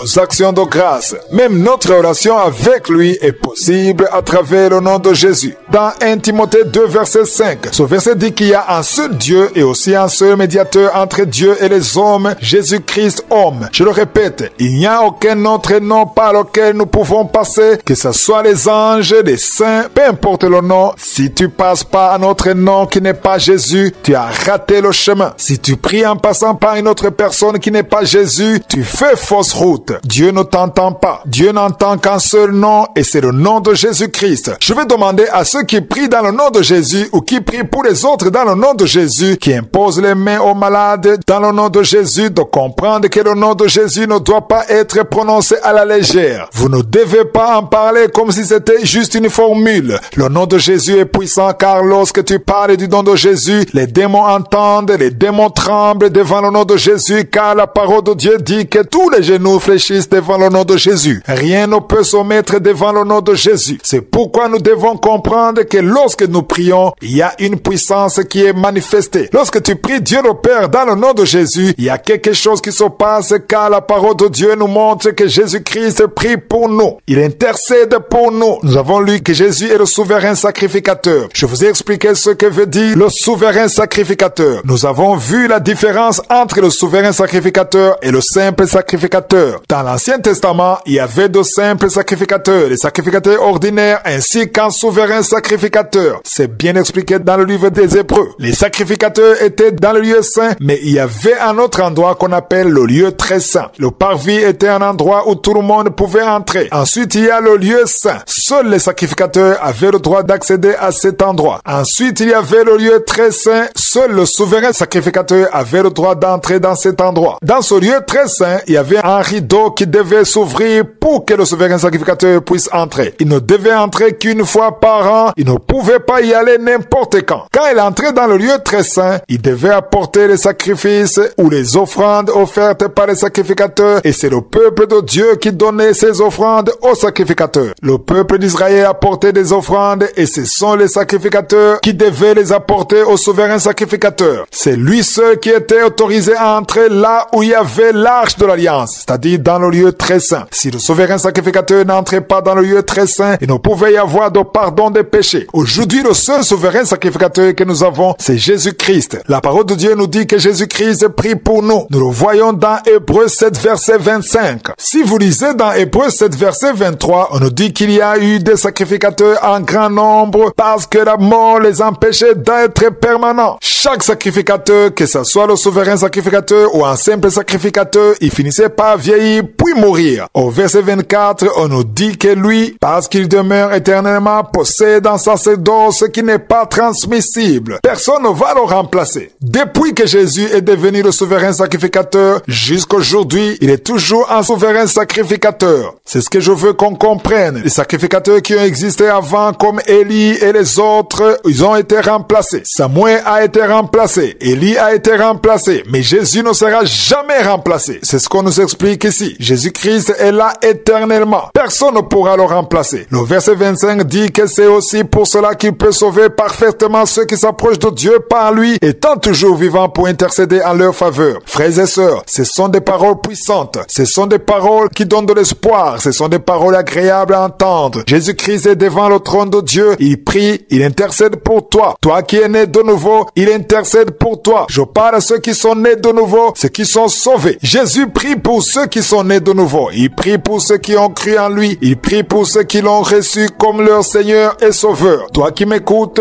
veux-tu que Jésus-Christ, le souverain sacrificateur, prie pour toi pour que tes problèmes soient résolus, pour avoir le pardon, le secours? Est-ce que tu le veux? Si tu le veux, reçois Jésus dans ta vie et si tu l'as reçu, sache qu'il porte ta prière devant Dieu le Père. Ses paroles sont puissantes. Moi, personnellement, c'est une chose qui m'a beaucoup réconforté de savoir que je suis intercède pour moi. Il intercède devant Dieu. De la même façon que le souverain sacrificateur pouvait aller dans le lieu très saint avec les sacrifices, les offrandes du peuple, c'est comme ça que Jésus, le souverain sacrificateur, est devant le trône de Dieu dans nos prières, dans nos actions de grâce. Chaque fois que je me réveille le matin, chaque fois que j'ouvre la bouche pour louer Dieu, pour parler de sa grandeur, pour parler de sa bonté, pour confesser sa grâce, pour confesser le nom de Dieu, la bonté de Dieu, j'ai toujours l'assurance que toutes les paroles que je dis, Jésus les porte auprès du Père. C'est lui qui donne ma prière à Dieu. C'est lui qui offre ma prière à Dieu le Père. C'est une chose très importante car la parole de Dieu nous montre dans Jean chapitre 11 verset 42 des paroles que Jésus a dites et que j'aime beaucoup. Des paroles qui m'encouragent lorsque je prie. Avant de ressusciter Lazare, Jésus a dit à Dieu, pour moi, je savais que tu m'exauces toujours, mais j'ai parlé à cause de la foule qui m'entoure, afin qu'il croie que c'est toi qui m'as envoyé. Jésus dit lui-même que Dieu le Père l'exauce toujours. Toute prière que Jésus fait devant Dieu le Père est exaucée. Si tu sais que Jésus prie pour toi, si tu sais qu'il porte ta prière devant Dieu le Père, tu es encouragé. Tu es encouragé car tu comprends que la prière que Jésus porte devant le Père sera exaucée. C'est une très bonne chose que la parole de Dieu nous montre très bien que les enfants de Dieu, même s'ils sont remplis du Saint-Esprit, peu importe comment ils ne savent pas prier. La parole de Dieu dit que nous ne savons pas prier. C'est ce que la parole de Dieu dit. Nous ne savons pas prier car il y a la chair qui est là, nos désirs, mais Jésus sait ce qu'il doit dire dans la prière. Si vous lisez dans Romains 8, verset 26, il est écrit, de même aussi l'Esprit nous aide dans notre faiblesse, car nous ne savons pas ce qu'il nous convient de demander dans nos prières. Mais l'Esprit lui-même intercède par des soupirs inexprimables. Il y a des choses que nous demandons en pensant que c'est ce qu'il faut pour nous, alors que ce n'est pas ce que nous devrions demander. C'est pourquoi nous avons besoin de quelqu'un qui prie pour nous. Nous avons besoin d'un intercesseur. Moi aussi, j'ai besoin de gens qui prient pour moi. Nous en avons tous besoin. C'est pourquoi chaque lundi, je vous demande de prier pour moi. Je vous demande de prier pour moi, de prier pour l'équipe Kanguka. Nous avons besoin de vos prières, car je me dis que vous priez dans le nom de Jésus. Et si vous priez dans le nom de Jésus, les prières que vous faites pour l'équipe Kanguka dans le nom de Jésus, Jésus les porte devant Dieu le Père. Et nous savons que lui-même a dit dans Jean 11, verset 42, que sa prière est toujours exaucée. Si Jésus porte cette prière, elle est sûrement exaucée. Peut-être ça ne sera pas comme tu veux ou comme tu l'as dit, mais sache que Jésus fait le travail de transformer la prière. Il purifie la prière. La prière que Jésus porte arrive à Dieu étant parfaite. Dans l'Ancien Testament, le souverain sacrificateur devait aller devant Dieu en portant ce qu'on lui avait donné, ce que les sacrificateurs lui avaient donné. Ce qui veut dire que Jésus a le rôle de porter la prière que tu fais à Dieu le Père. Jésus porte ce que tu lui donnes et non ce que tu ne lui donnes pas. Si tu lui donnes ta prière, il va la porter devant Dieu le Père. Si tu lui donnes l'action de grâce, il va la porter. Qu'est-ce que tu es en train de donner à Jésus? Est-ce que tu donnes à Jésus quelque chose? Je parle à ceux qui prient. Si tu ne pries pas, tu ne lui donnes rien. Mais si tu pries dans le nom de Jésus en ayant la foi, ta prière va monter devant Dieu le Père. Qui va porter cette prière? C'est Jésus. Les anges donnent à Jésus-Christ nos prières en tant que souverain sacrificateur. C'est ce que la parole de Dieu dit. Nous savons également qu'il ne sera jamais remplacé. Le verset 25 dit dans Hébreux 7,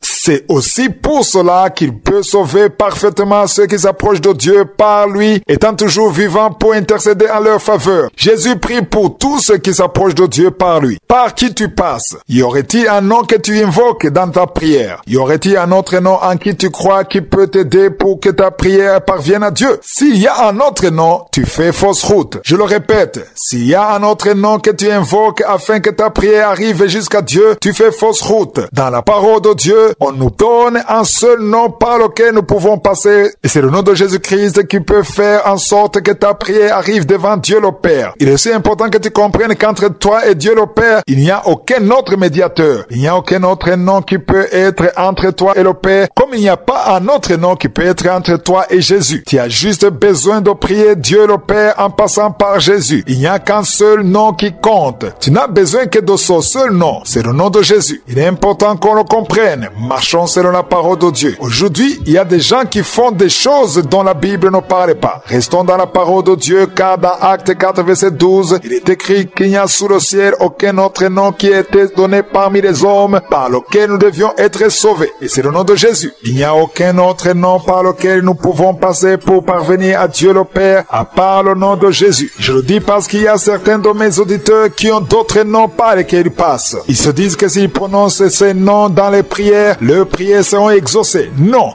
il n'y a aucun autre nom, je le répète, il n'y a aucun autre nom. Que ce soit au ciel ou sur la terre, il n'y a aucun autre nom. Il n'y a aucun autre médiateur. Dans 1 Timothée chapitre 2 verset 5, on nous dit bien qu'il n'y a aucun autre nom. Hier, j'ai terminé sur le verset qui se trouve dans Acte 4 verset 12. Ce verset dit, il n'y a de salut en aucun autre, car il n'y a sous le ciel aucun autre nom qui a été donné parmi les hommes par lequel nous devions être sauvés. Ça veut dire qu'il n'y a pas un autre nom, c'est Jésus-Christ seul. Si tu as un autre nom par lequel tu passes, tu te trompes. Tu dois te reprendre et appeler le nom de Jésus seulement. Quand tu passes par le nom de Jésus, la prière sera exaucée, la prière sera puissante si elle est faite au nom de Jésus. Lorsque j'enseigne sur ce genre de paroles, il y a des gens qui me disent qu'ils prient d'une autre façon, qu'ils passent par tel nom et que malgré cela, ils sont exaucés. J'aimerais te dire que si tu es exaucé, ça ne veut pas dire que tu as prié comme il faut. Je le répète, le fait d'être exaucé ne signifie pas que tu as prié comme il faut. Ça ne veut pas dire que c'est Dieu le Père qui t'a exaucé. Beaucoup de chrétiens ne le savent pas. Cela arrive souvent quand ils voient des miracles s'opérer. Ils voient des gens faire des miracles. Ils se disent alors que s'il y a des miracles, sûrement Dieu est derrière. J'aimerais vous dire que les miracles peuvent être là alors que ce n'est pas Dieu qui en est l'auteur. Dans Matthieu 24, verset 24, il est écrit, « Il s'élèvera de vos Christ et de vos prophètes. Ils feront de grands prodiges et des miracles au point de séduire, s'il était possible, même les élus. » Les miracles sont opérés même parmi les faux prophètes. Les miracles sont opérés même parmi les faux pasteurs. Ce ne sont pas les miracles qui prouvent que Dieu est à l'œuvre. Ne sois pas étonné lorsque tu prieras pour quelque chose et que tu te verras exaucé. Cela ne signifie pas forcément que c'est Dieu qui t'a exaucé. Non, beaucoup sont exaucés alors que ce n'est pas Dieu qui les a exaucés. Rappelez-vous, Moïse, quand il était chez Pharaon, il a fait des choses étonnantes et les devins ou les sorciers de Pharaon pouvaient refaire la même chose. Ils ont pu imiter Moïse. La verge de Moïse a été transformée en serpent. Les devins ou les sorciers de Pharaon ont fait la même chose. Ils pouvaient refaire la même chose. Ils pouvaient imiter le miracle de Dieu. Les sorciers existent. Les féticheurs existent. La puissance de Satan existe bien dans ce monde. Il faut être au courant de cela. Ainsi, si tu pries pour quelque chose et que tu es exaucé, cela ne veut pas forcément dire que c'est Dieu qui t'a exaucé. Tu sauras que c'est Dieu qui t'a exaucé si tu pries de la bonne façon selon le protocole que Dieu lui-même a établi. Si tu pries en passant par d'autres noms et que malgré cela tu es exaucé, cela ne voudra pas dire que c'est Dieu, car Dieu respecte le protocole qu'il a lui-même établi. J'aimerais bien expliquer cela, car lorsqu'on dit aux gens qu'il n'y a pas d'autres noms par lesquels nous pouvons passer, ils te répondent que quand ils prient de leur manière, ils sont exaucés. Et être exaucé ne veut pas dire que tu as bien prié et que le nom que tu as utilisé est le bon nom. La parole de Dieu parle d'un seul nom et c'est le nom de Jésus. Pourquoi alors les gens veulent d'autres noms qui ne sont pas écrits dans la Bible? Où est-ce que dans la Bible on a dit qu'il y a un autre nom par lequel on peut passer pour être exaucé? Où est-ce que c'est écrit? Où est-ce que tu as lu dans la Bible que tu peux prononcer un autre nom pour être exaucé? Les gens peuvent citer beaucoup de noms, les noms des saints, les noms des justes, mais vous devez savoir qu'il n'y a aucun autre nom par lequel tu peux passer. Il n'y a qu'un seul nom, c'est le nom de Jésus. Je vais le répéter pour que vous puissiez bien le comprendre. Comprenez qu'il n'y a aucun autre nom. Il n'y a que le nom de Jésus. Tu sauras que tu as été exaucé par Dieu si tu passes par le nom de Jésus uniquement. Retournons dans Hébreux 7, verset 25. C'est là où on dit que Jésus-Christ prie pour nous. Il intercède pour nous. Il dit qu'il est devant le trône de Dieu afin de prier pour les saints, c'est-à-dire tous ceux qui sont nés de nouveau et qui ont la foi. Il intercède en leur faveur. Le verset 26 dans ce même chapitre 7 dit, il nous convient en effet d'avoir un souverain sacrificateur comme lui, saint, innocent, sans tache, séparé des pécheurs et plus élevé que les cieux. Ça veut dire que Jésus-Christ est différent des autres souverains sacrificateurs qui ont existé et qui servaient Dieu dans le temple de Dieu. Le verset 27 montre qu'il est différent car eux le faisaient plusieurs fois, mais lui, il l'a fait une seule fois et il s'est donné entièrement en sacrifiant sa vie. Il n'a pas donné le sang qu'on lui avait donné pour ensuite revenir après, mais il a donné son propre sang et il s'est entièrement donné. Il a donné le sang pur, sans tache, sans péché. C'est pourquoi aujourd'hui nous sommes sûrs que nos prières ont un impact et qu'elles seront exaucées. Beaucoup prient dans le nom de Jésus et font cela comme une formule, comme quelque chose qu'ils doivent dire pour que ça marche. Il est important qu'on comprenne que le nom de Jésus est un nom qui est au-dessus de tout nom. Lorsque tu parles de Jésus, tu parles de quelqu'un qui est accepté par Dieu le Père. Hier, à la fin, nous avons lu dans Hébreux 7, verset 27. Au verset 26, on décrit le souverain sacrificateur. Il est écrit, il nous convenait en effet d'avoir un souverain sacrificateur comme lui, saint,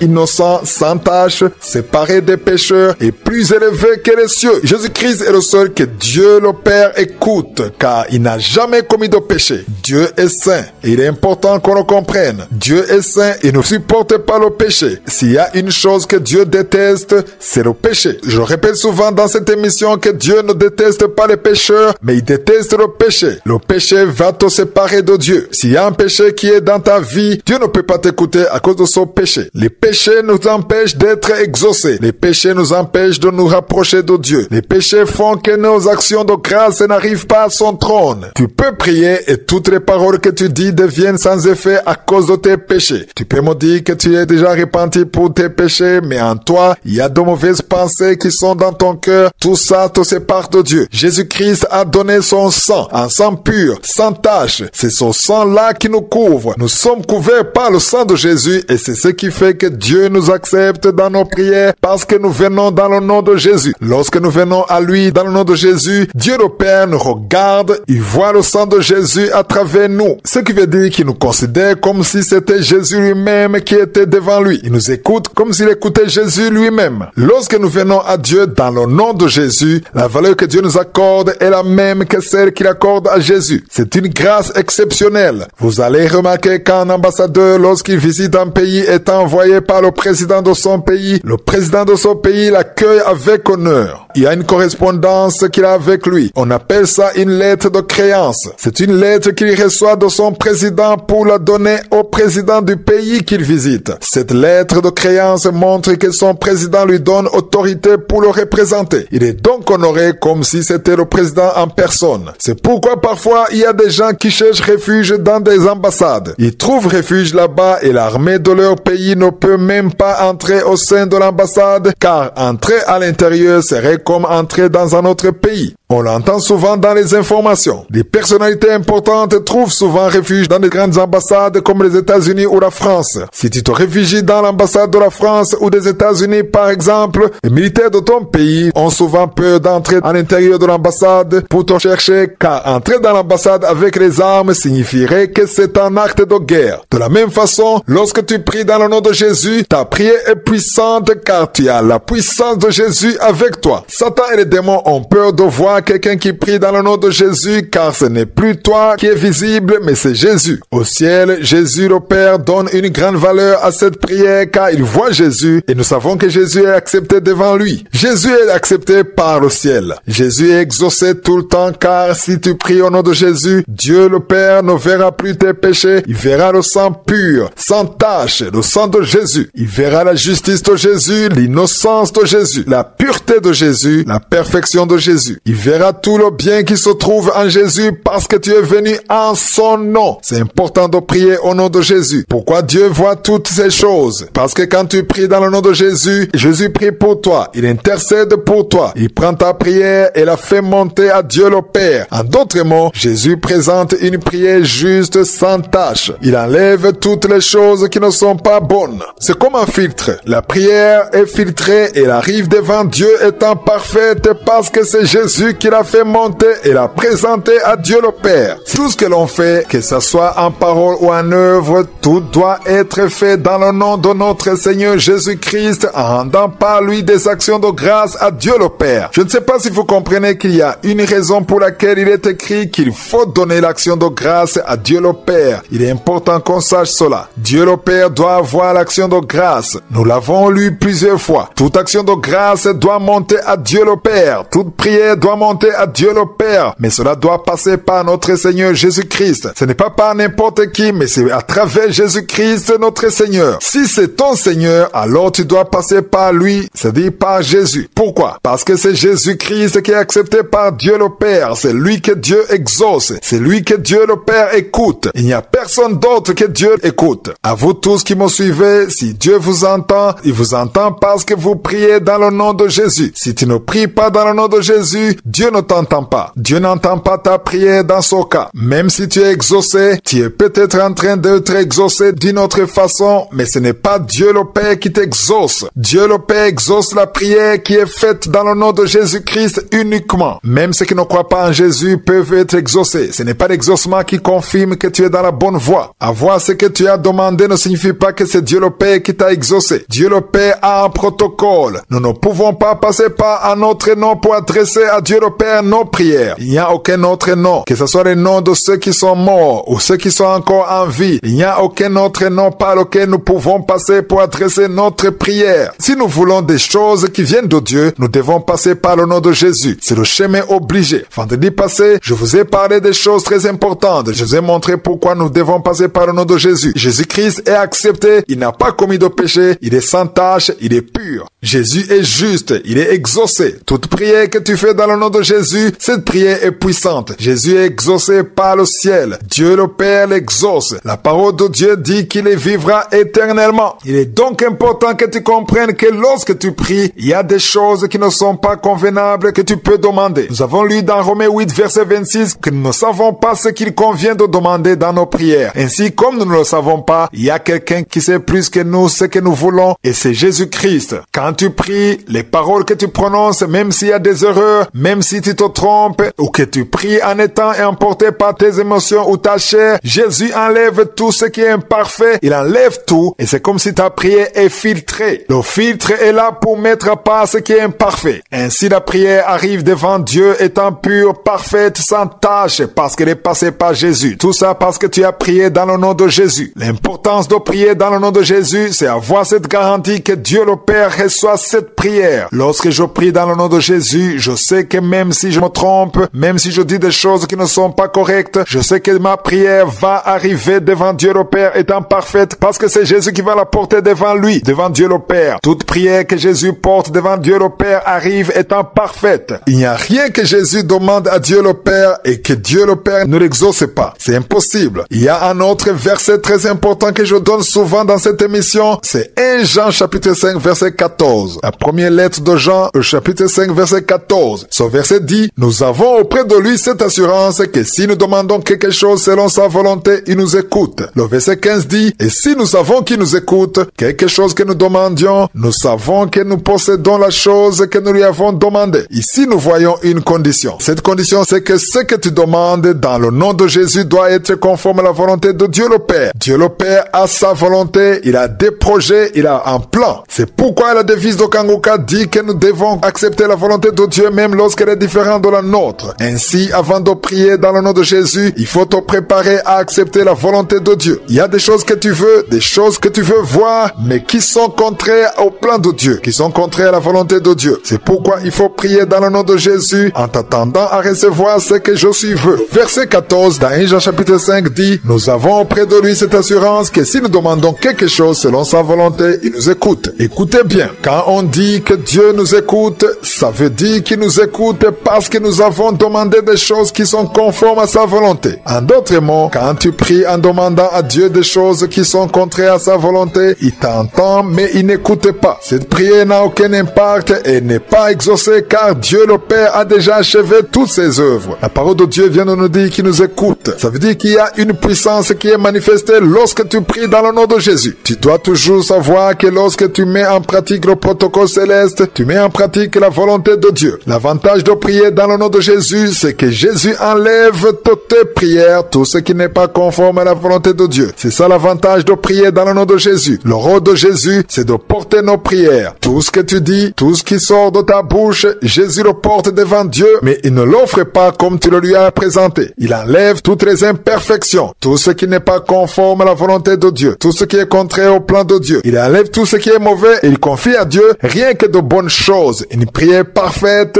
pure et sans tache. Le verset 15, dans la première lettre de Jean au chapitre 5, il est écrit: si nous savons qu'il nous écoute, quelque chose que nous demandions, nous savons que nous possédons la chose que nous lui avons demandé. Cela veut dire que même si tu n'as pas encore eu cela, il faut croire que tu l'as déjà obtenu parce que tu as prié dans le nom de Jésus. Et si c'est dans le nom de Jésus, conformément à sa volonté, c'est clair que Dieu t'a écouté. Le plus important dans tout ça, c'est la volonté de Dieu. Parfois, nous ne savons pas si c'est la volonté de Dieu. Nous sommes limités dans notre vision de choses. On peut penser que c'est ce qui est convenable pour nous, alors que ce n'est pas le cas. Si tu pries dans le nom de Jésus, tu seras sûr que même si tu dis des choses qui ne sont pas conformes à la volonté de Dieu, Jésus te justifie. Jésus intercède pour toi. Il présente ta prière à Dieu le Père et chaque prière que Jésus présente à Dieu est parfaite car il enlève tout ce qui est imparfait. Est-ce que vous voyez combien c'est encourageant? De ma part, cela m'encourage beaucoup car lorsque je prie pour quelque chose, même si je sais que parfois parfois, ça peut ne pas être conforme à la volonté de Dieu. Je me dis que ça ne fait rien parce qu'il y a quelqu'un qui intercède pour moi, qui me justifie et qui présente ma prière devant Dieu. Ceci te permettra de te laisser aller, de faire confiance en Dieu. Tu vas prier Dieu le Père qui est au ciel. Tu vas lui confier ton fardeau et tu vas prier dans la foi et surtout dans le nom de Jésus. En parlant du nom de Jésus, ne le fais pas comme une simple chose, comme une formule. Si tu pries dans le nom de Jésus, c'est comme si tu donnais ton accord à Jésus pour qu'il porte ta prière. Tu ne peux pas arriver dans le lieu très saint par toi-même, mais tu y arrives à travers le nom de Jésus. Tu y arrives quand c'est Jésus qui te représente. Seul, tu ne peux pas y arriver. C'est pourquoi Paul dit dans Galates chapitre 2 verset 20, « J'ai été crucifié avec Christ, et si je vis, ce n'est plus moi qui vis, c'est Christ qui vit en moi. Si je vis maintenant dans la chair, je vis dans la foi au Fils de Dieu qui m'a aimé et qui s'est livré lui-même pour moi. » En d'autres mots, lorsque je prie, je ne suis pas censé être visible, mais c'est Christ qui est censé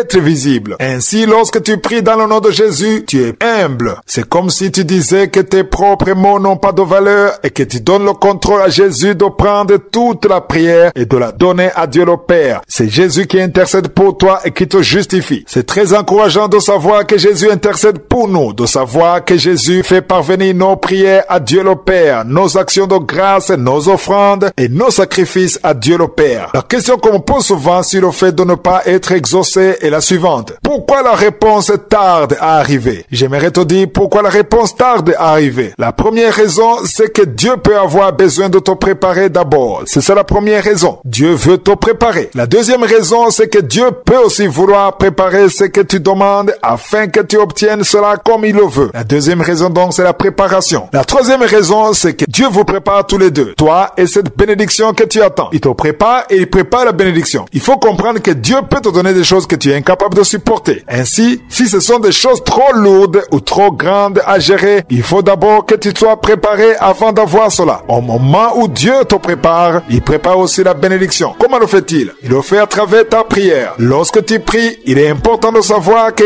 quand les choses tardent à arriver, Dieu prépare cela. Il te prépare et il prépare la chose que tu es en train de demander à Dieu. La parole de Dieu dit dans 2 Corinthiens 5 verset 7 que nous sommes conduits par la foi et non par la vue. Pourquoi la réponse ou l'exaucement tarde à arriver parfois? Beaucoup de gens prient pour quelque chose qui est conforme à sa volonté, mais ils se demandent alors pourquoi la réponse tarde à arriver. La réponse tarde à arriver, premièrement parce que Dieu te prépare, et deuxièmement parce qu'il prépare ta réponse ou ta bénédiction. Troisièmement parce qu'il vous prépare tous les deux. Dieu prépare toutes choses. Quand il fait la cuisine, il y a un temps que la nourriture passe sur le feu. Tu allumes ta cuisinière ou bien tu allumes ton feu, tu mets la nourriture dans la casserole et tu déposes sur le feu. Il y a un temps que cela prendra pour que la nourriture soit prête. Beaucoup de chrétiens veulent manger une nourriture qui n'est pas encore prête. Une viande qui n'est pas cuite peut encore avoir des bactéries ou des microbes. Si tu la manges, tu auras des problèmes dans le corps. Tu auras des maux de ventre. La nourriture qui n'est pas encore cuite peut avoir des effets néfastes sur ta santé. Le feu est là pour cuire les aliments. Il faut attendre que ça soit cuit. Il faut que ça soit prêt pour que tu puisses manger. Tu es peut-être en train de prier pour quelque chose et ça tarde parce que Dieu prépare ça. D'une part, il prépare ça, mais d'autre part, il te prépare. Il y a des bénédictions que si Dieu te les donne maintenant, automatiquement, tu abandonnerais le salut et Dieu. Il y a des bénédictions que si Dieu te les donne maintenant, tu aurais l'orgueil. C'est pourquoi il veut te préparer pour que le jour où tu auras cette bénédiction, tu ne sois pas enflé d'orgueil. C'est là que tu verras la bénédiction qui vient de Dieu. La bénédiction qui vient de Dieu pousse la personne à être reconnaissante envers Dieu au lieu d'être orgueilleux. Quand Dieu te donne quelque chose, il te prépare. Tu peux échouer après, mais Dieu t'aura déjà préparé avant de te la donner. Dieu ne peut jamais te donner une bénédiction sans être sûr que tu peux la gérer. Quand les gens sont bénis et qu'ils abandonnent Dieu, qu'ils deviennent orgueilleux, le problème ce n'est pas Dieu. Dieu t'a donné ça en pensant que tu pouvais gérer ça. Tu as eu un problème après, tu n'as pas été fidèle, tu as abandonné la prière. Si c'est Dieu qui t'a donné cette bénédiction, tu avais la capacité de la gérer, de la contenir en glorifiant Dieu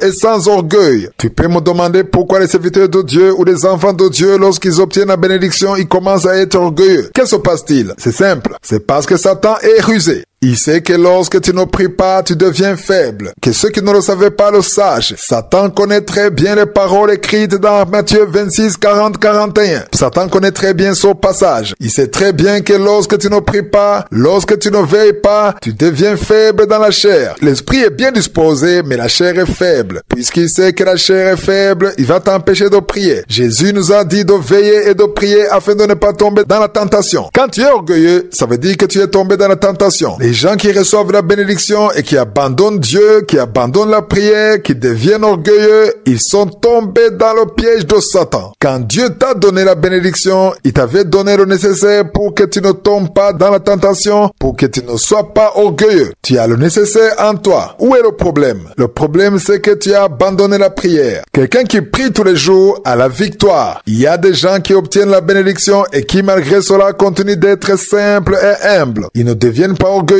parce qu'ils ont une vie de prière. C'est la prière qui te permettra de résister, de tenir ferme afin de ne pas tomber dans les tentations de Satan. Beaucoup de gens deviennent orgueilleux parce qu'ils n'ont pas fait attention, parce qu'ils n'ont pas veillé. C'est pourquoi Jésus nous a dit de veiller et de prier. Jésus a parlé de deux choses, veiller et prier. Tu peux prier sans veiller. Il y a des gens qui prient mais qui ne veillent pas. Ils prient beaucoup, ils passent beaucoup d'heures dans la prière, mais ils sont remplis d'orgueil. C'est quelqu'un qui est orgueilleux, qui veut montrer à tout le monde qu'il passe beaucoup d'heures dans la prière. Il veut que tout le monde parle de lui. Pourquoi? Parce qu'il n'a pas veillé. Prier est une bonne chose, mais il faut aussi veiller. Il ne suffit pas de prier, mais il faut aussi veiller. Prie en étant humble. Prie tout en sachant que tu ne peux rien seul. Prie en disant que tu as besoin du souverain sacrificateur qui est Jésus-Christ afin qu'il te justifie. Prie tout en sachant que tu n'es pas accepté grâce à ta justice, mais que tu es juste grâce au sang de Jésus. Prie en étant toujours humble. La prière que Dieu accepte, qu'il valorise, c'est la prière d'une personne humble, la prière d'une personne qui reconnaît qu'il ne peut rien sans je suis. C'est Jésus seul qui nous justifie, c'est lui qui porte nos prières devant Dieu le Père. Toi, de ton propre chef, tu n'es pas qualifié. Prie tous les jours, au nom de Jésus. Ne prie pas quelquefois, mais prie tous les jours. La prière doit être un mode de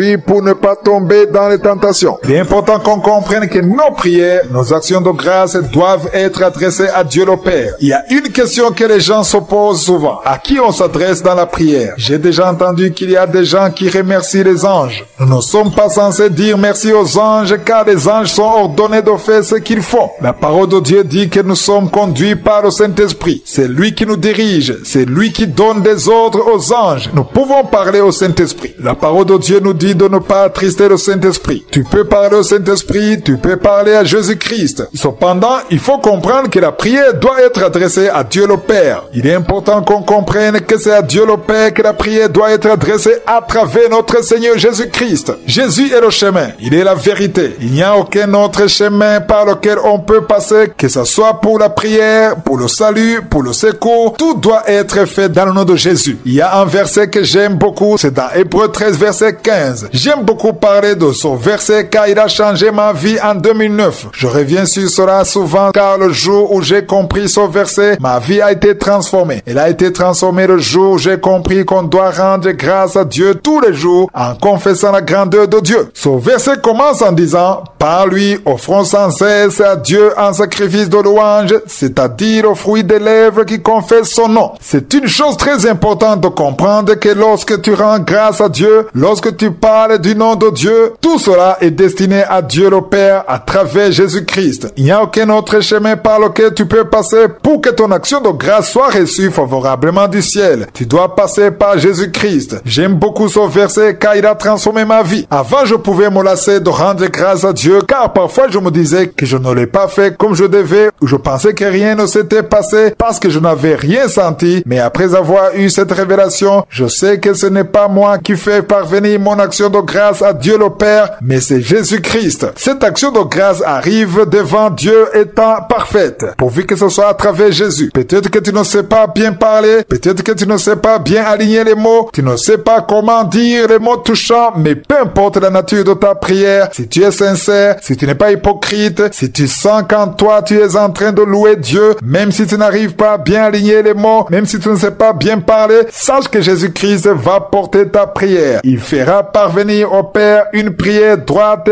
parfaite et sans tâche. C'est une très bonne chose et surtout encourageante. J'ai commencé à être encouragé par cela. Même si tu es fatigué et que tu dis des choses qui sont désordonnées, sache que Jésus présente une prière vivante, une prière puissante. Pourquoi? Parce que tu as donné cette action de grâce à travers son nom. Je veux que les enfants de Dieu comprennent cela. Cette action de grâce que tu donnes à Dieu dans le nom de Jésus, Dieu le Père l'écoute. Il ne la reçoit pas comme tu l'as donné. J'aimerais le redire pour qu'on le comprenne tous. Si tu rends grâce à Dieu, si tu parles de sa bonté, de sa puissance, même si tu es fatigué physiquement, même si tu es faible physiquement, même si tu ne le dis pas comme tu devrais le dire, si tu l'as dit dans le nom de Jésus, sans douter, dans la foi en Jésus-Christ, sache que ton action de grâce va monter devant Dieu et va arriver devant le trône de Dieu étant parfaite et sans tâche. Ta prière va arriver devant Dieu étant parfaite et Dieu va le recevoir comme l'action de grâce d'un juste grâce au sang de Jésus. Parce que tu as prié dans le nom de Jésus, parce que tu es venu dans le nom de Jésus. C'est important de venir dans le nom de Jésus. Ton action de grâce sera puissante et sera une bonne odeur devant Dieu. Dans Psaume 22, verset 3 ou verset 4, selon les versions, il est écrit que Dieu siège au milieu des louanges d'Israël. En d'autres mots, Dieu demeure au milieu des louanges. Dieu se réjouit d'une action de grâce qui n'est pas accompagnée par le péché. Une bonne action de grâce qui n'est pas accompagnée d'une culpabilité, car si tu es déjà accepté, ton action de grâce arrive devant Dieu transportée par notre Seigneur Jésus-Christ. Est-ce que Jésus est ton Seigneur? Crois-tu en Jésus-Christ? Si tu ne crois pas en lui, toute prière que tu fais dans le nom de Jésus n'a pas d'impact. Ton action de grâce ne veut rien dire si Jésus n'est pas ton Seigneur. C'est pourquoi ton action de grâce devient importante lorsque tu as reçu Jésus comme ton Seigneur et ton Sauveur. Lorsque tu as rendu grâce dans le nom de ton Seigneur Jésus-Christ. Cette action de grâce va monter devant Dieu et Dieu va le considérer comme étant un parfum de bonne odeur. Certains parmi les enfants de Dieu ne le savent pas. Il fait que tu t'agenouilles parfois pour rendre grâce à Dieu, mais tu ne savais pas qu'il y a un protocole au ciel. Lorsque tu rends grâce à Dieu dans le nom de ton Seigneur Jésus-Christ, comprenez bien, je ne dis pas qu'il faut rendre grâce à Dieu dans le nom de Jésus uniquement, mais il faut le faire dans le nom de Jésus qui est ton Seigneur. Tu peux dire que tu rends grâce à Dieu dans le nom de Jésus alors que Jésus n'est pas ton Seigneur. Cette action de grâce n'aura aucun impact. Jésus ne va rien faire si cette action de grâce n'est pas donnée par quelqu'un qui croit en lui, qu'il a reçu comme son Seigneur et son Sauveur. Je ne sais pas si vous le comprenez. Je vais le répéter. Tu peux dire que tu vas prier dans le nom de Jésus, mais Dieu le Père ne va pas recevoir ta prière parce que tu as prié dans le nom de Jésus seulement, mais tu n'as pas prié dans le nom de Jésus qui est ton Seigneur. Il faut donc prier dans le nom de Jésus qui est ton Seigneur. C'est ce que nous avons lu dans certains versets. Éphésiens 5, verset 20 et Colossiens 3, verset 17. Dans ces versets, on parle de notre Seigneur Jésus-Christ. Toute prière que tu fais doit être faite dans le nom de ton Seigneur Jésus-Christ. S'il n'est pas ton Seigneur, tu perds ton temps, même si tu es exaucé. Ça ne sera pas Dieu le Père qui t'a exaucé. Tu seras exaucé par Dieu le Père si tu passes par le nom de Jésus-Christ qui est ton Seigneur. C'est ce que je suis en train d'expliquer et c'est ce que je veux qu'on comprenne aujourd'hui. C'est pourquoi dans la première partie de cette émission, j'ai demandé aux gens de recevoir Jésus-Christ comme le Seigneur et le Sauveur. Ce n'est pas juste pour aller au ciel, mais c'est aussi pour que tes prières soient reçues favorablement parce qu'elles sont portées par ton Seigneur. Ainsi, pour que Jésus soit ton Seigneur, il faut te repentir. Repends-toi et abandonne le péché. À la fin de l'émission d'hier, je vous ai dit qu'il y a quelque chose de très important que les enfants de Dieu oublient souvent. Il est vrai qu'ils donnent des actions de grâce, ils prient, ils jeûnent, mais il y a quelque chose qu'ils oublient souvent. C'est ce que Paul leur dit dans Hébreux 13, verset 15. Ce verset dit, par lui, offrons sans cesse à Dieu un sacrifice de louange, c'est-à-dire le fruit des lèvres qui confesse son nom. Au verset 16, il dit, et n'oubliez pas la bienfaisance et la libéralité, car c'est à de tels sacrifices que Dieu prend plaisir. Est-ce que tu veux donner un sacrifice qui plaît à Je suis? Si tu veux plaire à Je suis, donne ton action de grâce, loue Dieu, confesse les noms de Dieu, et n'oublie pas la bienfaisance et la libéralité. La bienfaisance et la libéralité, c'est te soucier des veuves, des orphelins, de l'œuvre de Dieu. C'est adorer Dieu dans ce qu'il t'a donné. Est-ce que tu pries seulement sans rien faire d'autre pour l'œuvre de Dieu? Est-ce que tu soutiens l'œuvre de Dieu avec tes moyens? Y a-t-il quelqu'un qui est béni grâce à toi? Y a-t-il quelqu'un que tu es en train de bénir dans son monde? Quelqu'un qui n'est pas ton père, ou ta mère, ou ton mari, ou ton frère, ou ta sœur? Y aurait-il quelqu'un que tu bénis afin que Je suis soit glorifié, ou parce que tu as été béni par Je suis? Je suis t'a béni. Il veut que toi aussi tu bénisses les autres. Y aurait-il quelqu'un quelqu'un que tu aides pour payer les frais scolaires. Ici, je dis quelqu'un qui n'a pas les moyens et tu l'aides à payer ses frais scolaires. Y aurait-il un frère ou une sœur en Christ qui n'a pas les moyens pour payer son loyer et que tu l'aides à payer son loyer et tu es en train de soutenir l'œuvre de Dieu afin que l'œuvre de Dieu continue de prospérer? Fais-tu quelque chose dans son sens? Ou bien tout ce que Dieu t'a donné reste à toi pour tes intérêts, pour ta famille, pour tes enfants seulement? S'il en est ainsi, ton action de grâce est limitée. Il y a quelque chose que tu as oublié, quelque chose qui est très important. On nous dit dans son passage de ne pas oublier la bienfaisance et la libéralité, car c'est un sacrifice qui a une grande valeur devant Dieu. C'est pourquoi tu lis dans Philippiens 4, verset 18, où Paul dit: j'ai tout reçu et je suis dans l'abondance. J'ai été comblé de bien en recevant par Épaphrodite ce qui vient de vous comme un parfum de bonne odeur, un sacrifice que Dieu accepte et qui lui est agréable. Vous comprenez que faire quelque chose dans l'œuvre de Dieu, aider les pauvres et les orphelins, c'est un parfum que tu dégages et ce parfum est de bonne odeur pour je suis. Dès aujourd'hui, sache que tout ce que tu vas faire, que ce soit pour soutenir l'œuvre de Dieu, dans les offrandes,